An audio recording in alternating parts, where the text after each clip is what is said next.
The Indian Child Bride and the Old Arab Husband. A novel by Dr. A. Ahmed.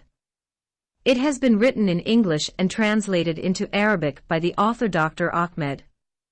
This book continues narrating the story of the Arab sugar daddy and the beautiful Indian girl. This is an intriguing epic story which resonates with truthfulness, confrontation, challenge, genuine love, strong resilience, and steadfast courage. I invite you to accompany me as I continue narrating the tragic life story of the extremely beautiful Indian mother, Rehana Khan, and her lovely little daughter, Ifat Khan. Let us resume our narration of the lifelong journey of those two Indian women. Before we dive into the tapestry of the story, I would like to remind the reader this novel is narrated in 6 books. Book 1, The Arab Sugar Daddy and the Beautiful Indian Girl. Book 2, The Indian Child Bride and the Old Arab Husband. Book 3, The Indian Miss World and the Rage of Muslims of the World. Book 4, Christina and the Complete Jew. Book 5, The Tears of God, Jews, Blacks, and Muslim Women. And Book 6, The Hidden Life of the Prophet Muhammad. This book narrates the Islamic halal marriage between the 70-year-old Arab husband, Sheikh Ahmed, and the 7-year-old Indian child bride, Ifat Khan. Book 2. The Arab Sugar Daddy turns into Satan the Granddaddy. Copyrights. All rights are reserved. No part of this book may be reproduced, stored in a retrieval system, or transmitted in any form or by any means without the prior written permission of the author, except by a reviewer, who may quote brief passages for a review to be printed in a public newspaper, general magazine, school journal, or university article. All characters in this novel are fictional and any resemblance to real people, living or dead, is merely coincidental. Chapter 19. Over 7 years later. When the Jeddah Sharia court ruled in his favor, the old Saudi man took his small Indian child bride, emigrated to the Islamic Republic of Iran, and settled there. Ifat Khan was 3 months pregnant when she had been taken to another Muslim country. As he did in Asmara, the wealthy Arab business tycoon bought a house in Tehran and kept his child bride imprisoned within its 4 walls. He hired 3 Iranian maidservants and 1 security guard.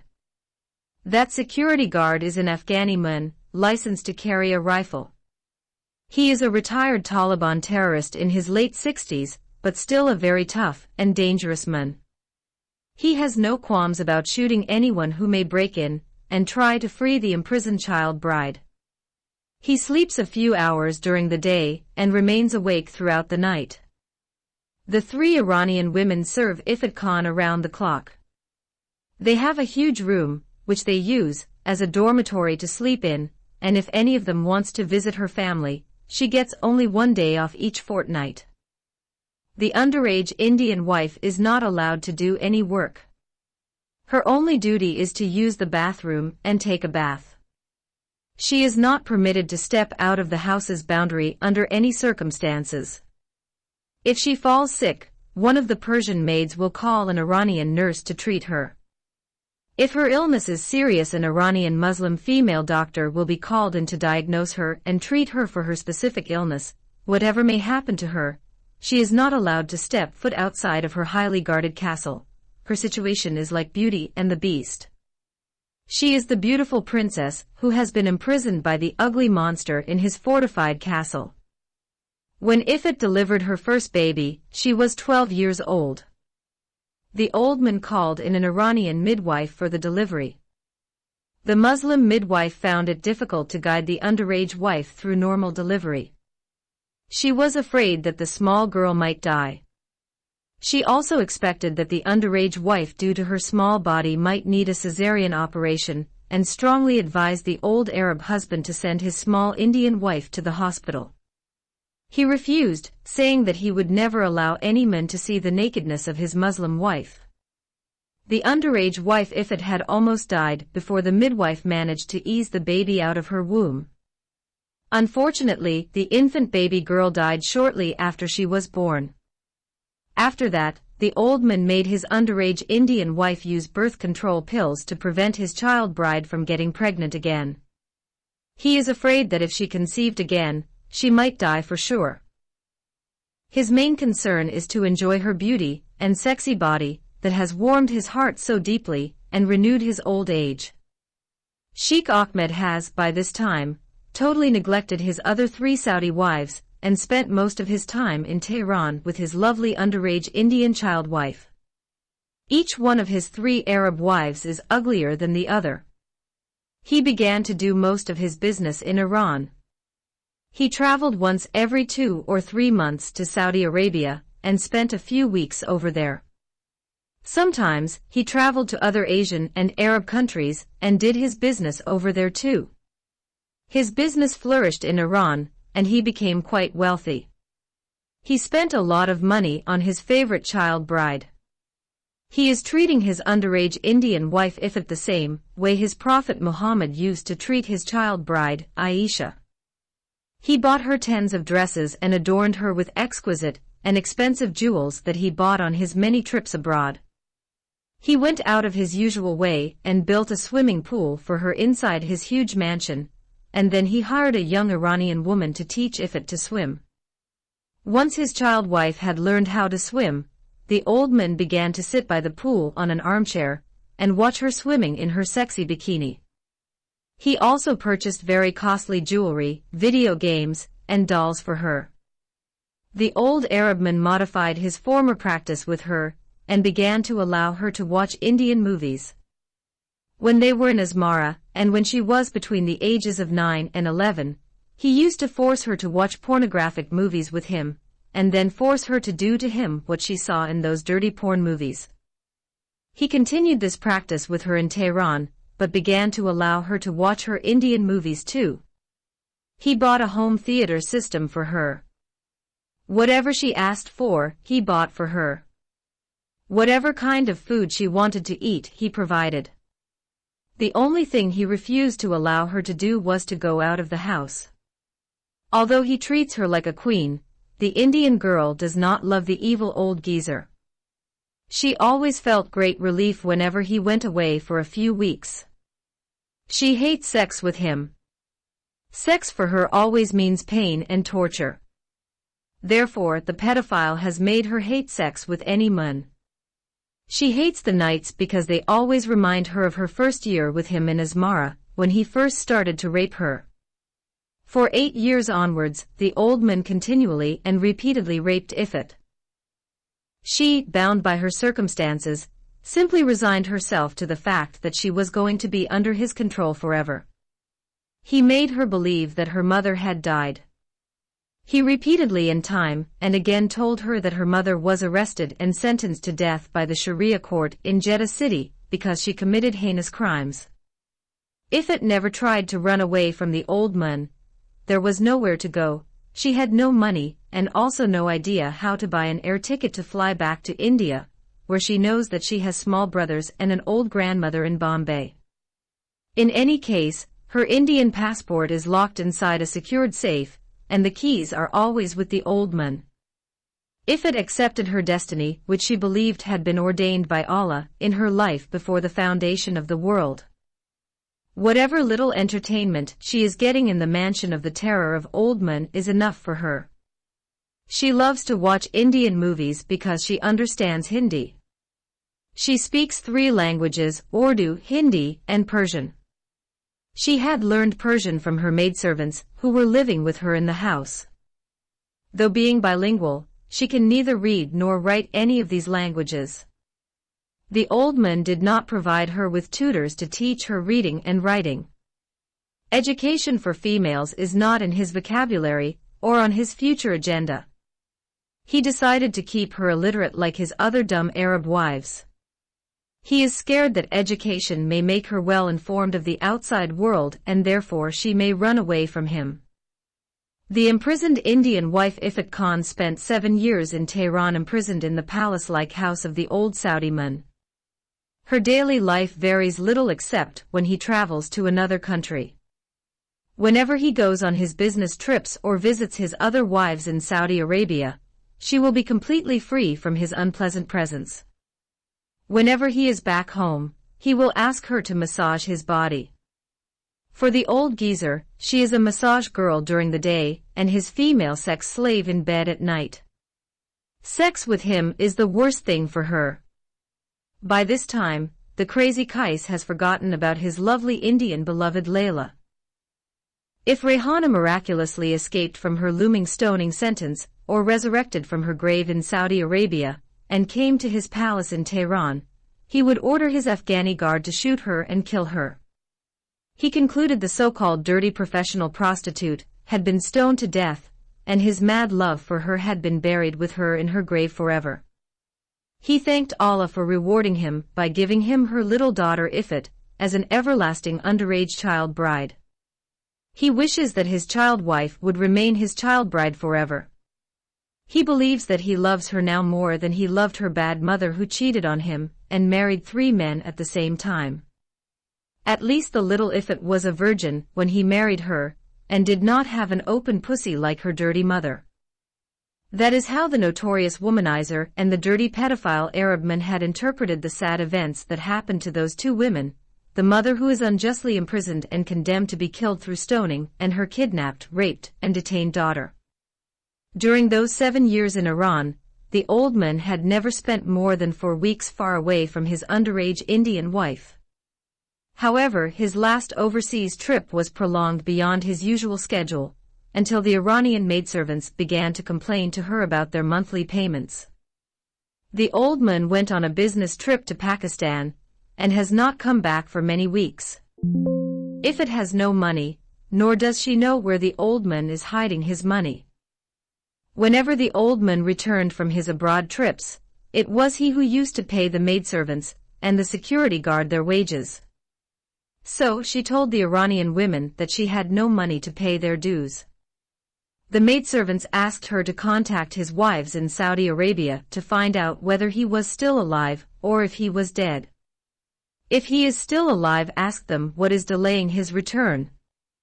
Ifat told them that she had no phone number for any of the 3 wives of her Saudi husband.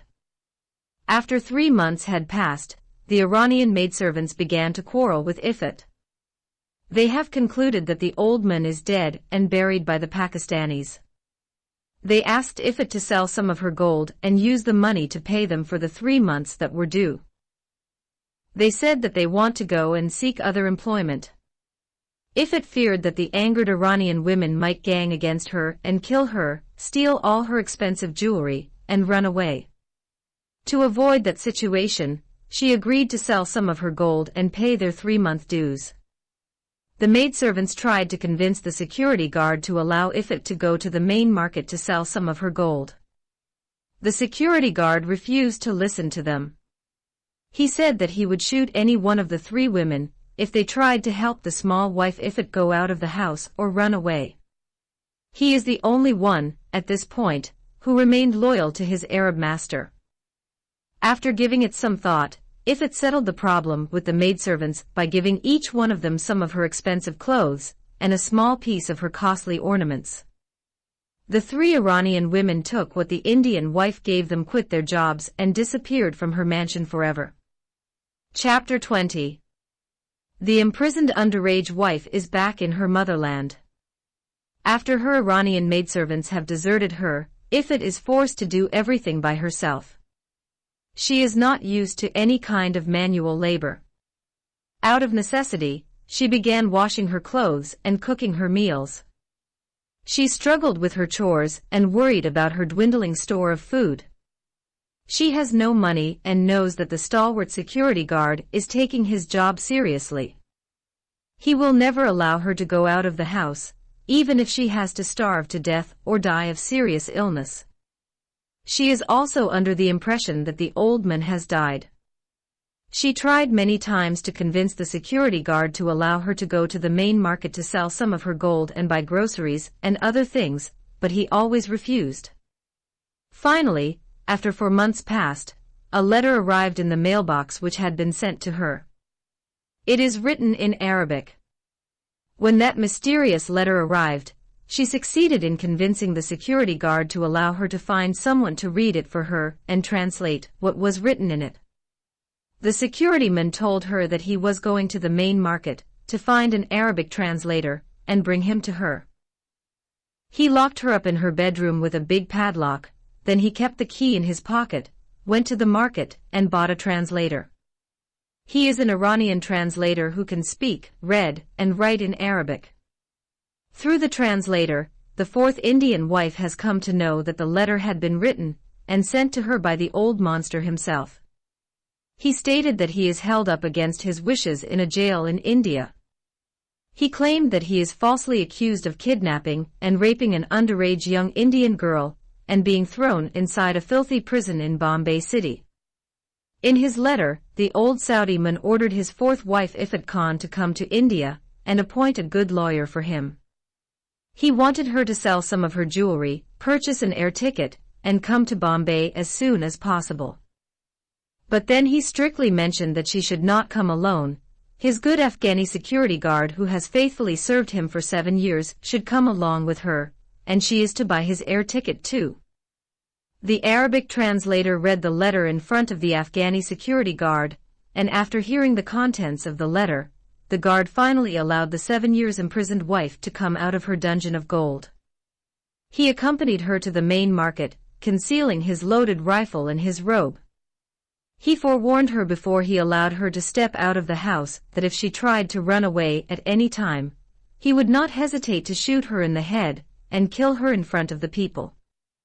In his letter, the old man also informed his confined underage Indian wife how and where she could find the key to the safe holding her Indian passport. The Afghani security guard has a valid Iranian passport. After selling some jewelry and obtaining enough money, the security guard took Ifat to the Indian consulate and applied for his visiting visa to Bombay. His visa was issued after a week. After that, he took her with him to the Iranian airline office in downtown Tehran and made her purchase their air tickets, booking their flight to Bombay. Although by now she is a little over 18 years of age, still, Ifat is like a child of 7 years of age who needs someone to tell her what to do and how to do it. It seemed she had grown up physically, but mentally she remained trapped in the mind of a child of 7. She has no experience of the outside world at all. For 10 years, she has been imprisoned like a small beautiful colorful bird inside a gilded cage, and denied access to any form of social interaction with the outside world either in Eritrea or Iran. The Afghani terrorist led her from place to place and made her do what he wanted her to do. He scared her with the gun, which he always kept hidden inside his clothes. It took a month before Ifat and the Afghani man flew from Tehran to Bombay. People who saw the Afghani with Ifat naturally assumed him to be her grandfather. Afghani women look like Indian women, and Indians believe that Afghanistan was part of the subcontinent of India before the Arabs invaded it and brought their accursed Islamic religion and forced it on the Hindus. There is strong evidence which proved that the Hindu sacred book which is called Rig Veda was created in Afghanistan. Rig Veda is one of the 4 sacred religious books of Hinduism known as the Holy Vedas. The Taliban terrorist knew that he could not pass his gun through the checkpoint at the Tehran International Airport, so he left it behind. However, he managed to convince the Indian wife Ifat Khan that he had somehow managed to smuggle it inside with him. The scared girl Ifat followed him inside the airport with the docility of a female prisoner following her guard.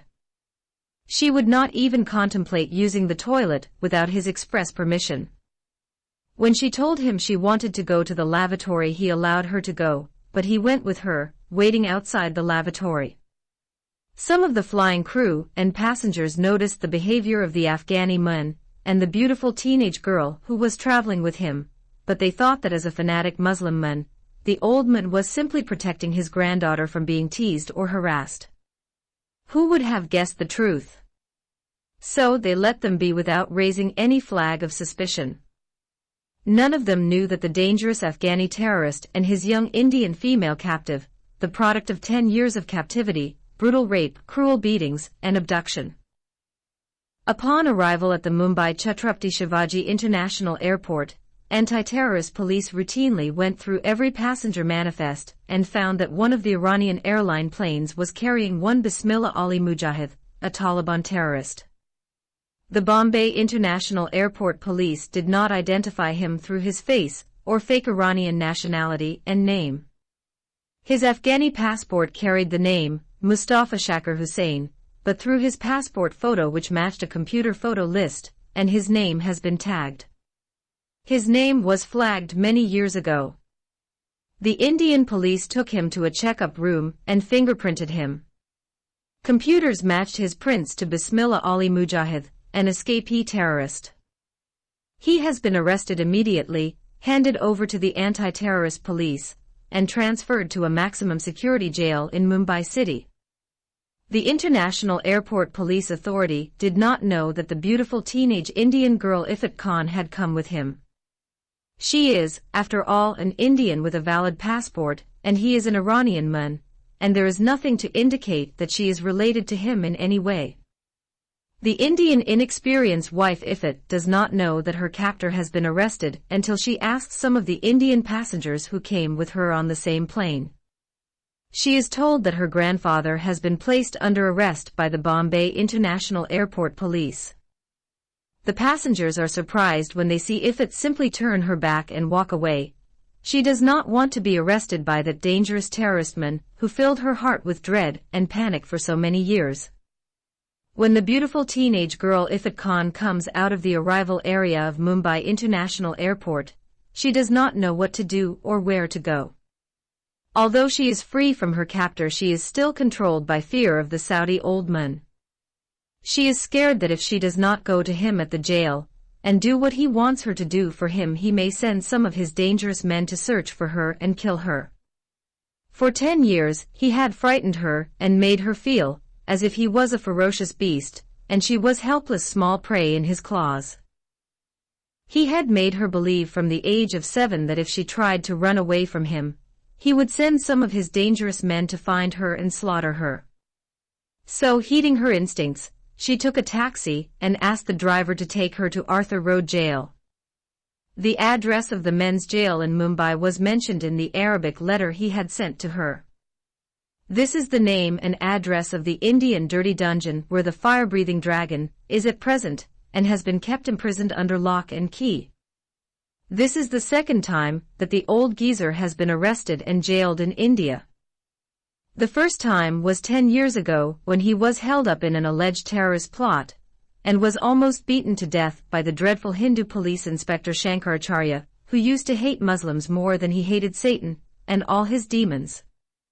While the taxi is driving through the busy city, the Indian wife Ifat Khan is shocked to see the huge crowds of people. She wondered how those masses of people who are more in numbers than flies and mosquitoes could have enough food to eat. Her memory of Bombay had grown dim over the years, and she could only remember little glimpses of her hut in the slum of Dharavi. She was 7 years old when her mother took her from her small hut and flew her to Saudi Arabia. She remembered that she used to sleep on the ground with her 5 small brothers.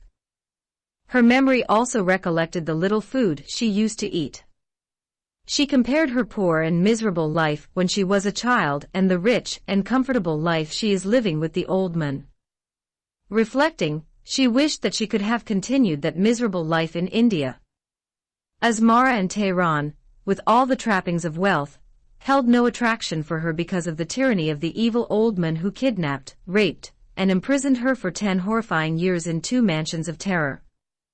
It was 12:50 p.m. when the taxi Ifat Khan dropped off at the main gate of the Arthur Road Jail. When she was asked to fill in a visiting form, she told the jail guard that she did not know how to read and write. One of the guards asked her to give him some money if she wanted him to help her fill in the form, and Ifat gave him a $100 note. The Indian man felt as if she had given him a treasure. His monthly salary is 3,000 rupees. What the foreign girl Ifat has given him is the equivalent of 7,000 Indian rupees, and if he exchanged it on the black market he might get 8,000 rupees. It is more than he received in 2 months.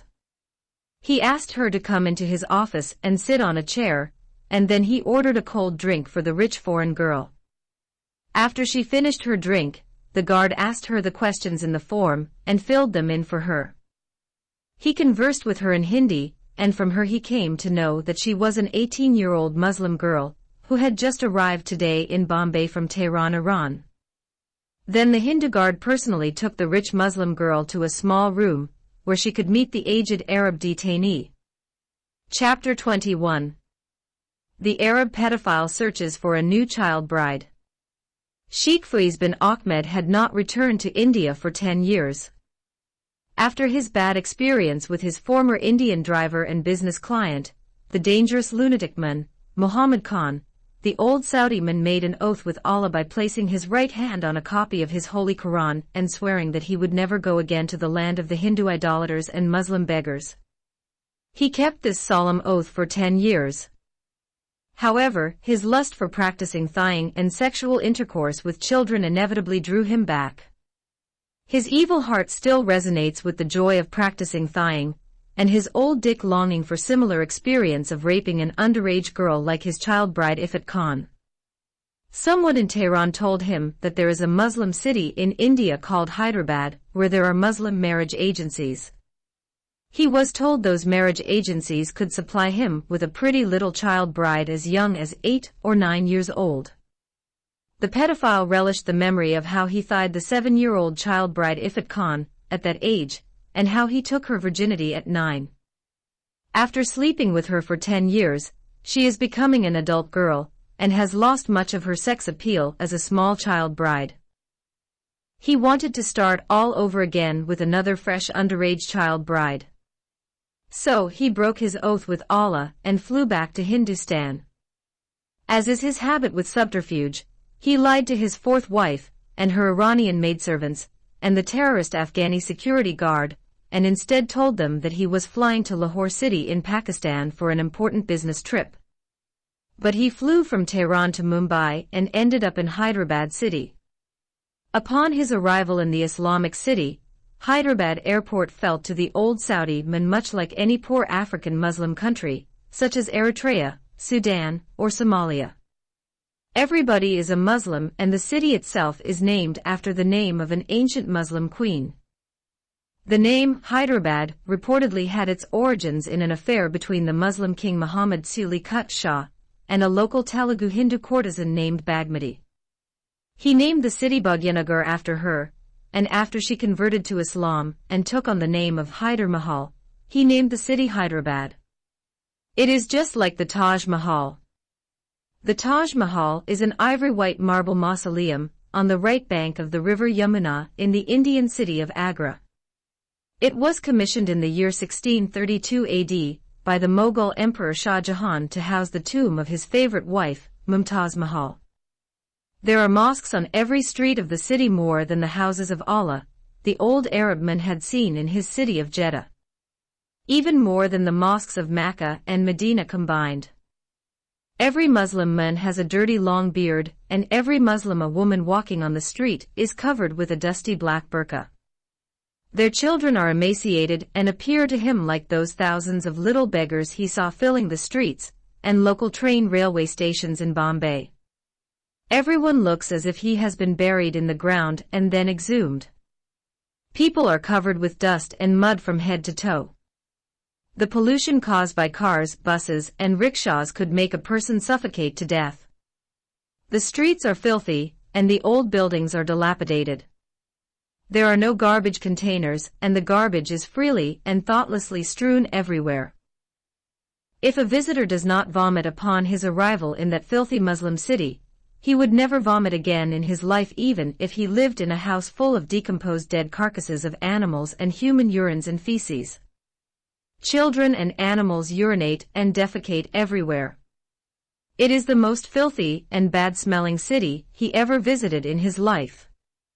The domestic animals and chickens roaming in the streets and narrow lanes in thousands, the flies in millions and mosquitoes in billions. It is a miracle that human beings could live in such an unhealthy environment without falling seriously sick or dying on the roads like stray animals.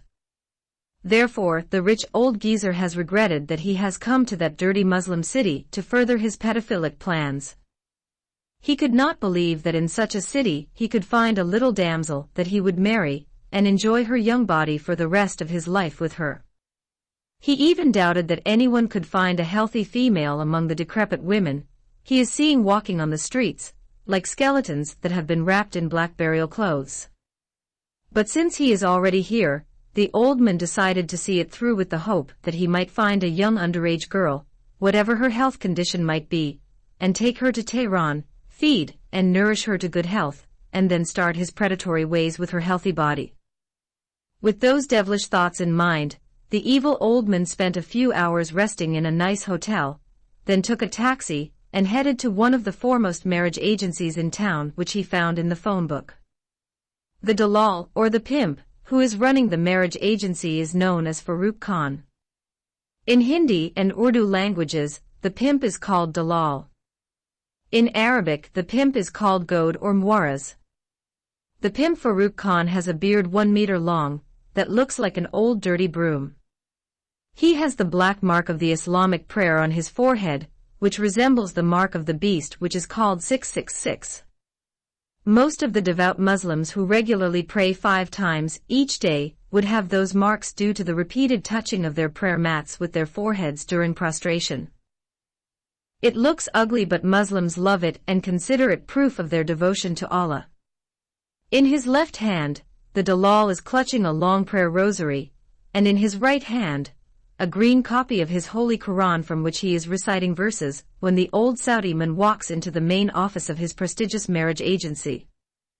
Ironically, his copy of the Holy Quran is in Arabic, a language as foreign to him as Japanese. This is one of the miracles of non-Arabic speaking Muslims, but it is not the right place to try to figure it out. Arabic for them is all Greek, but still, they can recite the Quran in Arabic better than the Arabs. Muslims all over the world are required to read the Quran and pray 5 times a day in Arabic, although the majority of them can neither read nor write nor even speak the difficult language of the Arabs of the Middle East. The Muslim pimp, Farooq Khan, proudly told the old Saudi man that he had been to his holy country and visited the cities of Mecca and Medina, and done the Hajj 3 times. The Arab old geezer has praised him for his religious piety and asked Allah to bless his wife, sons, and daughters too. After a little chatting, the old man revealed the purpose of his visit. He said plainly that he wanted to marry an exceedingly small girl no older than 8 years old. Farooq Khan told him that he could supply a girl of that age, but he warned him that he would not be able to take her to his country at that small age. He said further that while he could forge a birth certificate for that age, and through a bribe get an Indian passport issued to her as a 17-year-old maidservant, still the Bombay International Airport police would probably see right through it. A young child at that age would look small and childlike, befitting her age. For that reason, the pimp Farooq Khan advised the Saudi pedophile to go for a small girl who already has her first period, but is still a virgin, but the old man said he would not accept a girl who had already started to menstruate. As an excuse, he said he would not trust such a girl, adding that anyone might have already stolen her virginity before him without his knowledge. Eager to retain his wealthy Saudi client, the Muslim pimp suggested that the old man should go for a 13-year-old girl who has not yet had her first period. The old man strongly rejected that suggestion and said that a 13-year-old girl would be too old for him. In no uncertain terms, he is not going to marry a child bride above 9 years of age. He reminded the Muslim pimp that as the ideal age his gracious Prophet Muhammad had consummated his marriage with his beloved child bride, Aisha, and enjoyed her virginity before any other man touched her before him. After 2 hours of intense discussion and bantering, the 2 wicked men settled for an 11-year-old girl. When that critical issue of age is finally decided, it took another hour of haggling to decide on a wife's price or dowry they could both agree upon. All the nitty-gritty concluded, Farooq Khan took the old man to a room where he could pick up his preferred underage child bride. Chapter 22. Choosing an underage child bride. The so-called renowned and prestigious marriage agency has many rooms, each room designed for a specific age group of lovely child brides. In one particular room, the old Saudi man found 15 Indian Muslim girls aged 11.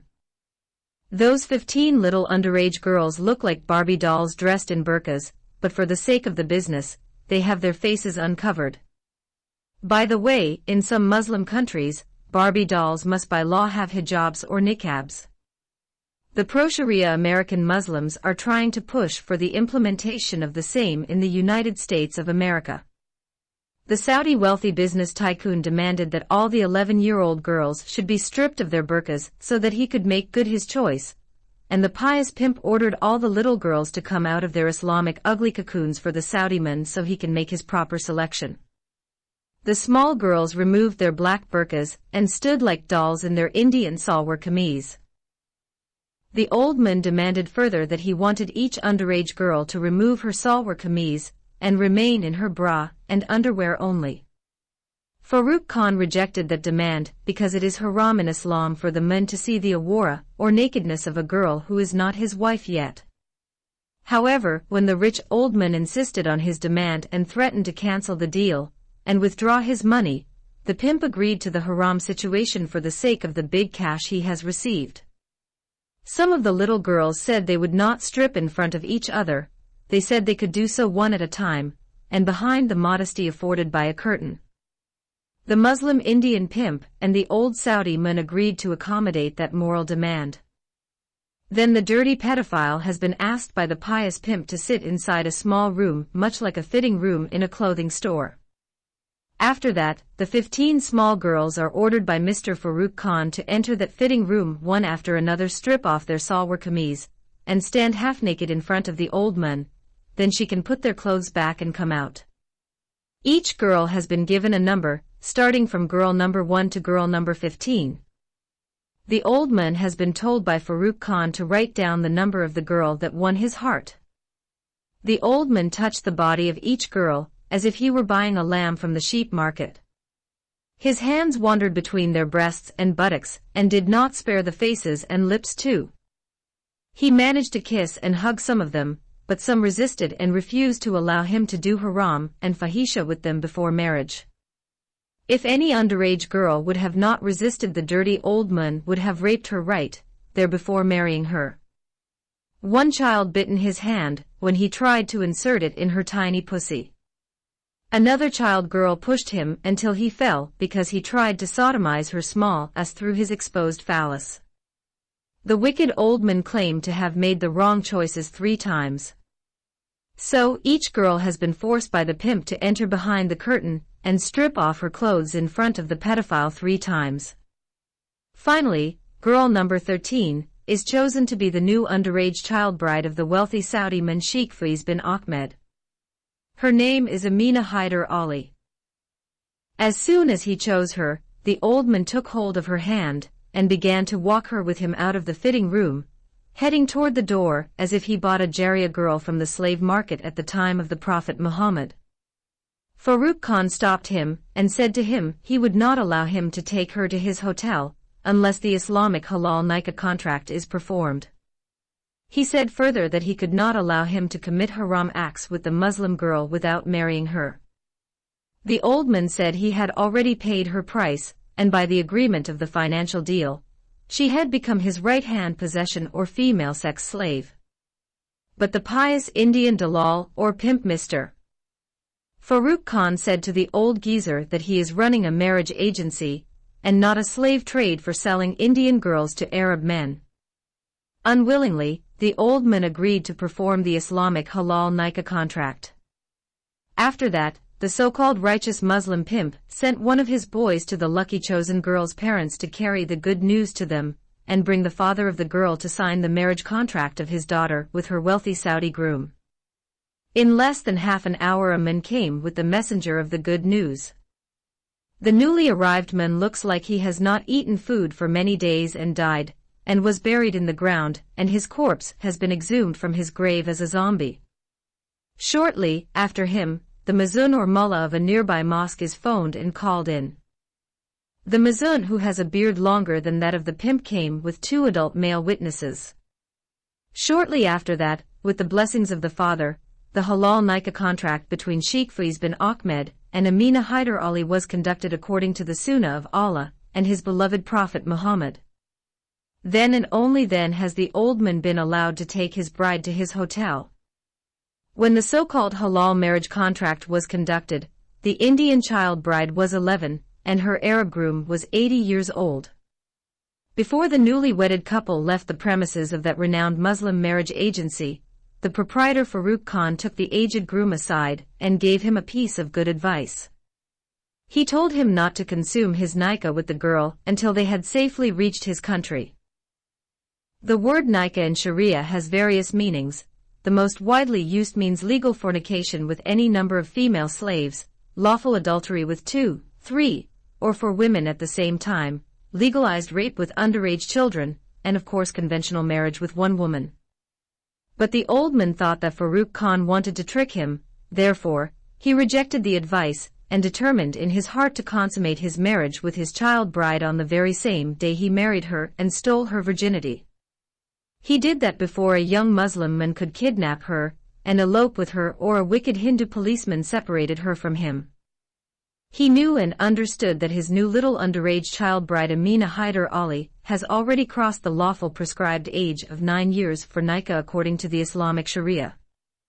When they reached the hotel, the old geezer raped the little underage girl until she began to cry loudly.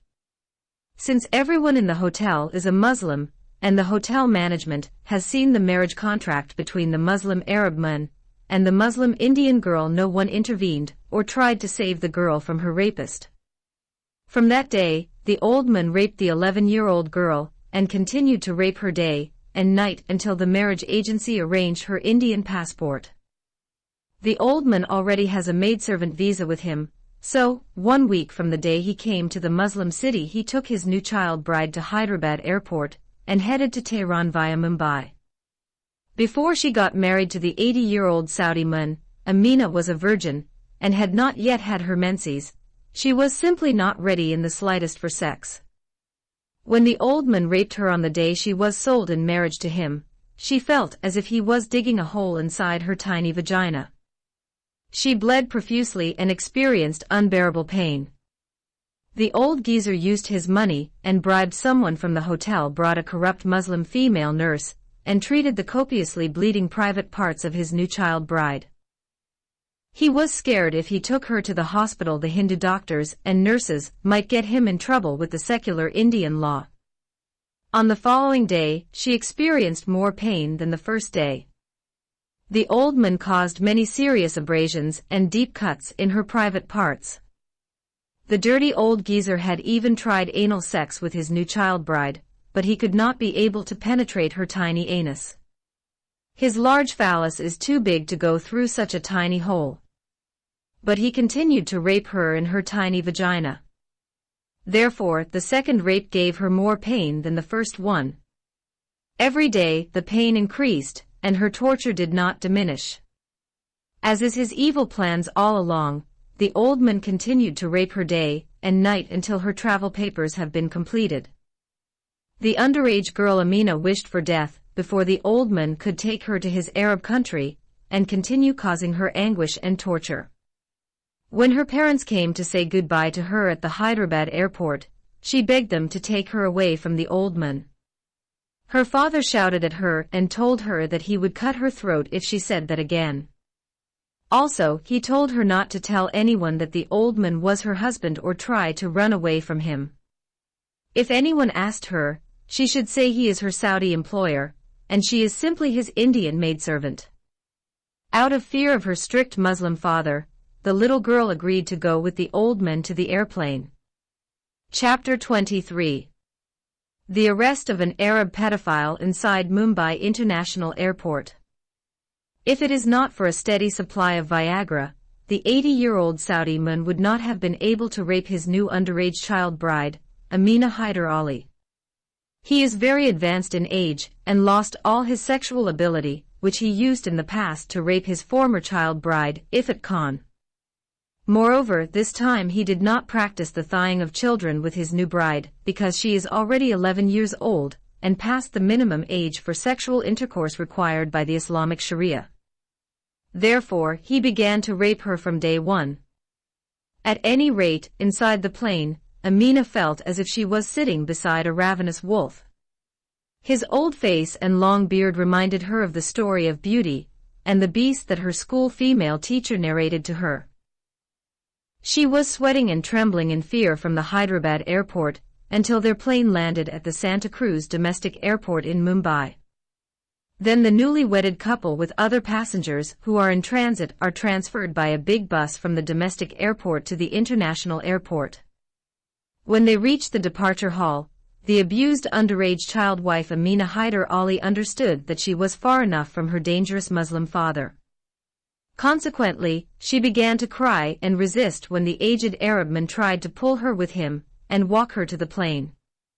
Her screaming and resistance drew the curiosity of the other passengers and some airport officials. One wealthy Indian woman interfered and asked Amina in Hindi because she was crying. The old man shouted at the Indian woman, who began to talk to his child bride. He talked to her in Arabic and ordered her not to talk to his Kadamaya. The Indian woman did not understand his Arabic words and continued to speak to Amina in Hindi. But one Indian man understood the meaning of the word Kadamaya and told the Indian woman that the little girl was traveling abroad as a maidservant to the Arab old man. Immediately, Amina spoke to the woman and told her why she was crying and refusing to go with the Saudi man.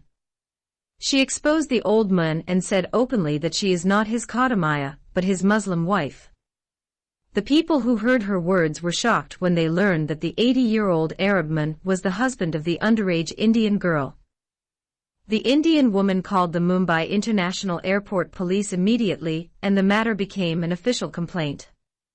When the police arrived at the scene, the old Saudi man is placed under arrest. He is handcuffed, slapped, and kicked by a police officer in front of everyone. Some Indian women spat on the face of the old man and some men called him Teri Maki Chut, Teri Bahanki Chut, Kutia, Sala, go and marry and fuck your mother or sister, you fucking dirty old Arab geezer. Some of the extremely outraged passengers said to him go and fuck a goat or a camel in your Sahara Desert backward society.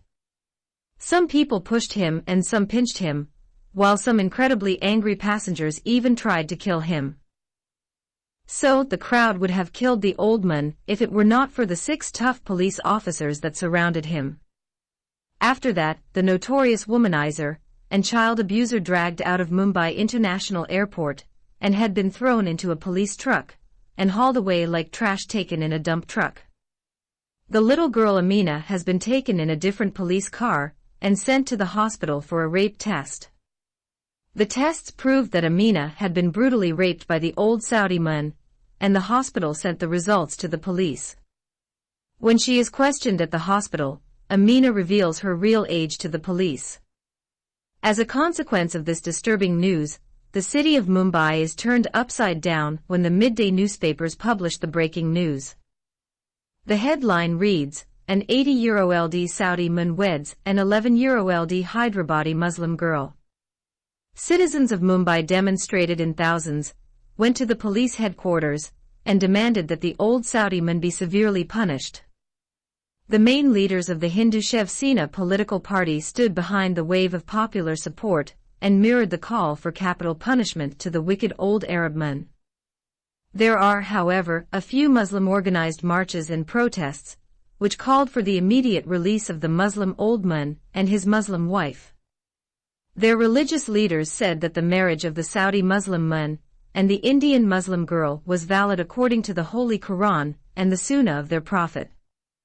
They quoted the example of the 9-year-old child bride, Aisha, and the 54-year-old Prophet Muhammad. The Mumbai police contacted the police of Hyderabad, who then ordered the immediate arrest of Amina's father and the owner of the marriage agency Farooq Khan, the imam of the mosque who acted as a mazun and conducted the unlawful marriage, and the 2 male witnesses who signed the marriage contract. According to Indian marriage law, a girl is not allowed to get married until she reaches 18, and the boy is 21. The only exception to the rule allows a 17-year-old girl to wed with her parental consent. In India, legally, at least, an Indian girl has the right to marry regardless of parental wishes when she is 18 years old. The law applies to all Indian girls regardless of religion and caste. Sex with a girl below 17 is deemed to be statutory rape or rape of a minor. As provided for by the laws of the land, the old Saudi man has been arrested for rape, kidnap, and the attempt to smuggle as his female sex slave a minor Indian girl out of the country. Under the persuasive and harsh methods of interrogation of the Indian police, Sheikh Faiz bin Ahmed admitted that he contracted the little girl in marriage and slept with her for 7 days and 7 nights. However, he tried to justify his marriage because the marriage agency deceived him about the real age of the girl. He falsely claimed he had been told by the owner of the agency and the girl's father that Amina Haider Ali was 17 years old when the marriage contract was conducted. The Mumbai police did not buy that line of justification, and they flogged the lying old geezer mercilessly until he spoke the truth. After his harsh interrogation, the old Saudi man has been placed on remand awaiting a dangerous trial. If he is convicted, he might be sent to the gallows and hanged to death. In the meantime, his victim Amina Haider Ali has been placed under the care of the Maharashtra state government, which decided to place her in a foster home, awaiting adoptive parents who have been vetted by the government. Given the publicity generated by her sensitive case, the government has to deal, in 1 month alone, with 500,000 applications from wealthy Indian people all over the country who want to adopt Amina Haider Ali as their adored daughter.